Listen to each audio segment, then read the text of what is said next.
Is it time for us to seriously start talking about Oklahoma?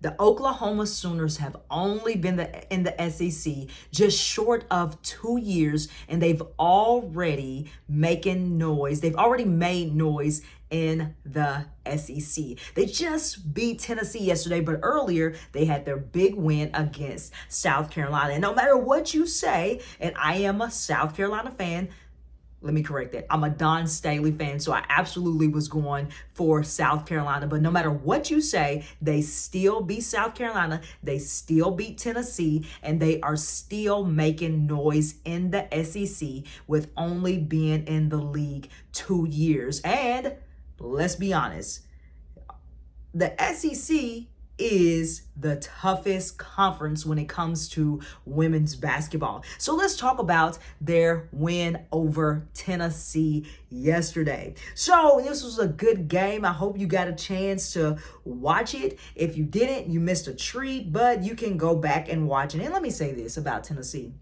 Tennessee is not a bad team. It's not, they're still ranked. I think they were ranked like number 21 as of yesterday. They have some athletes who can actually play, but we know that if you follow women's basketball over this season, then Tennessee has some problems that are deeper than court issues that they need to resolve that's affecting them on the court and has been affecting them when it has been coming to these wins and losses. So I want to be clear. And do I think that Coach Caldwell has potential to be a good coach? I still think that she has potential to be a good coach. I think that they are battling some things right now. I think that she is going through what a lot of young coaches go through.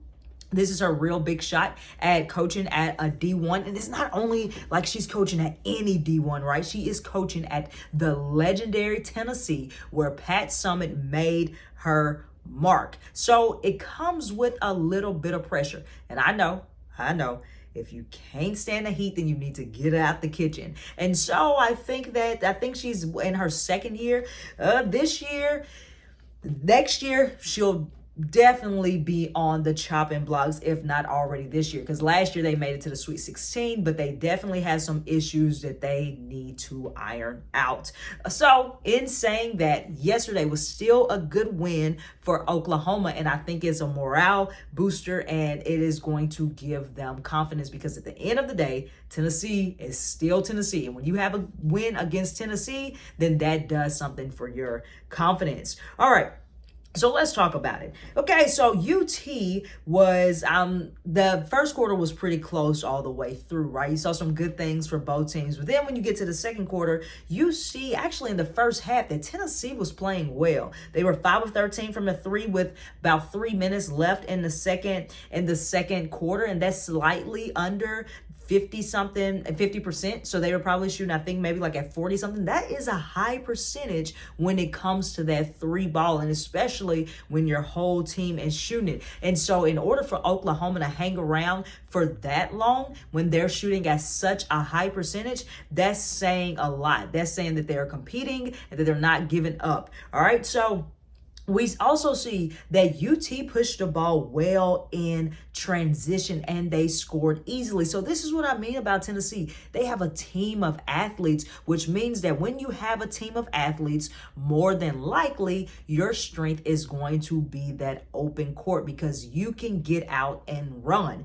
And let's be honest, when you have a more athletic player, then shooting the three ball is not always your strength. It comes down to like mechanics and other things like that. But in saying that, Tennessee shot the three pretty well, especially in that second half. But I'm saying that because, to my liking, Tennessee was getting whatever they wanted in the paint. I mean, it seemed like OU was not picking up the ball, and that they would just get in the paint and they would hit that, either get a layup, either get fouled, or they would hit that little turnaround or 2-foot jump stop in the paint and score easily. So I would like to see more of this from Tennessee. You have to play to your strengths, and I would like to see them be more aggressive in getting that ball in the paint. I think they did pretty well this game with that, even though they came up missing. Now, here it goes. Tennessee, because they're a team who lacks discipline in areas, when it came to them pressuring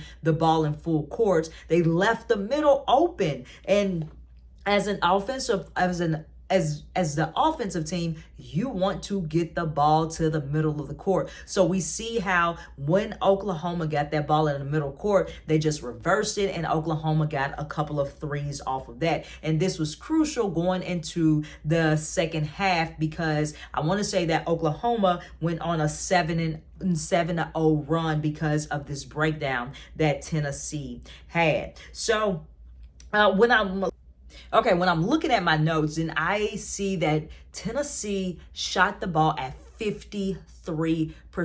That is really good as a team. So you see how they were winning a lot of the times in the first half, but then when that little lapse to where Oklahoma went on that 7-0 run put them behind going into the second half. Another area that we want to look at is we want to look at offensive rebounds. This is also, this goes to show kind of a heart thing, and that they're not crashing the boards. Tennessee had 3 offensive rebounds and Oklahoma had 12 offensive rebounds. So those second chance points end up hurting Tennessee, and Oklahoma ended up capitalizing off of that. Why? And guess who was crashing the boards? And she's not a player who's going to get a lot of accolades, and a lot of times you're not gonna really notice her like that unless you have an eye for a game. But let me say this.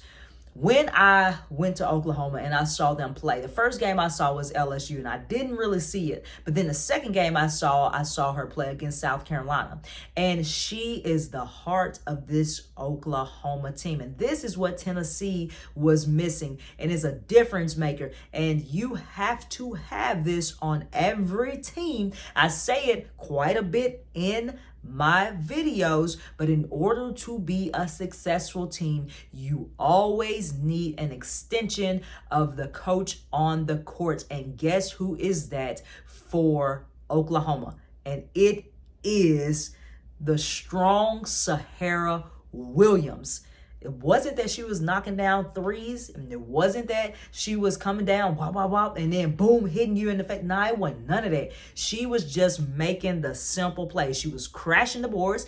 She was cutting. She was finding Reagan Beers. She was playing defense. She was doing all of those little things that make you be successful as a team. These are players who are essential for you to have on your team. It reminds me of, and I say this quite a bit when I see a player like this, but I'm just being honest, it reminds me of a Draymond Green. In the Golden State Warriors prime, there was a reason why LeBron went after Draymond Green. Yes, he knew that he could get him, but he knew the importance and how vital he was to the success of their team. Was he knocking down shots like Stephen Clay? No. Was he scoring like KD? No. He wasn't doing any of those things, but what was he doing? He was bringing the energy. He was locking up on defense, guarding whoever you needed him to guard. He was passing and cutting and finding the open person. And whenever you pull Draymond off of that team, they're simply not the same team. We saw it when he got suspended, and we saw what happened. It's the same thing with Sahara Williams. I am giving this win to Oklahoma because of Sahara Williams, and you love to see how to play with her.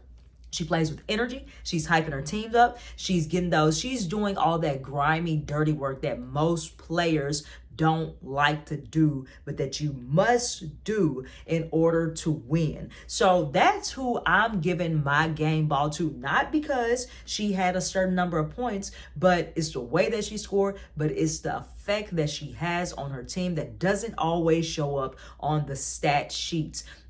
Ask a player who's played. Ask a coach who has coached. These type players are essential. So I said this about Oklahoma couldn't stop Tennessee. I think that was ultimately the difference maker. Yes, you can go to the stat sheet and you can say these things, but at the end of the day, the team who has that leader a lot of times is going to beat a team that does not have that leader.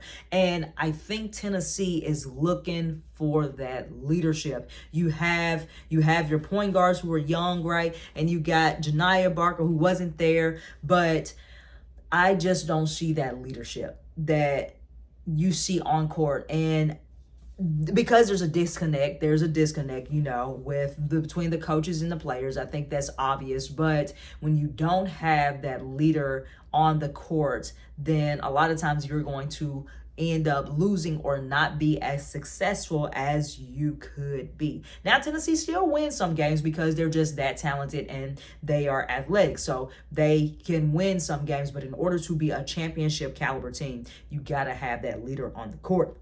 So that to me was basically, yes, Tennessee played well at times and Oklahoma did as well. I've just going back to Oklahoma, Aaliyah Chavez. I know what the commentators say, and they talk about, I think she's averaging like 18 points per game, which is really good for a freshman. But going back to the question I asked, something at the beginning of this video, like, is it time to start taking Oklahoma seriously and for us to start talking about them? I think it is time for that. But I will say that I don't think that they are quite there yet. And part of the reason why is because I don't think Aaliyah Chavez is there yet. You see that I think she's actually shooting the 3 ball pretty well, maybe around like 40% or something like that. But she does take a lot of shots, and they are still, in my opinion, not the best shots. I like her more as a playmaker than I do as a playmaker first, and then as a scorer. I don't like her coming down and being the number 1 option. I think that as a point guard, then you need to distribute and you need to get others involved and get yours. And I liked her coming when she's off ball as well. I know that I can't remember exactly when it was in the game, but they threw the ball to her on a wing. She drove and she got something good. But I just don't like those quick shots all the time. Sometimes, absolutely, you get in the flow of the game, you feeling yourself, you feeling good, yeah, pull it. But for a lot of the times, or when the ball just touches her hand, I don't like it. And so for that reason, I don't think they're quite there yet. But I am excited about what's going on in Norman. I'm excited about Coach Jenny. I think that she is a really good coach. I think her record, I can't remember how long she's been down there, but she sits like at 700, slightly above 700. So there are some exciting things going on in Norman. I hope that they can get some more talent after Reagan leaves. Sahara will come back and she'll be a senior. And then you have Aaliyah, who will grow over this season undoubtedly because she's getting the playing time that she needs. So I think they're definitely a team that we need to keep our eye on, even though they're quite not there yet. I think Coach Jenny will continue to improve as a coach. I think she's a good coach, but hopefully she gets some more talent so they can continue to make noise. But the SEC is crazy. It is exciting, and I cannot wait for this SEC tournament. I cannot wait for March Madness.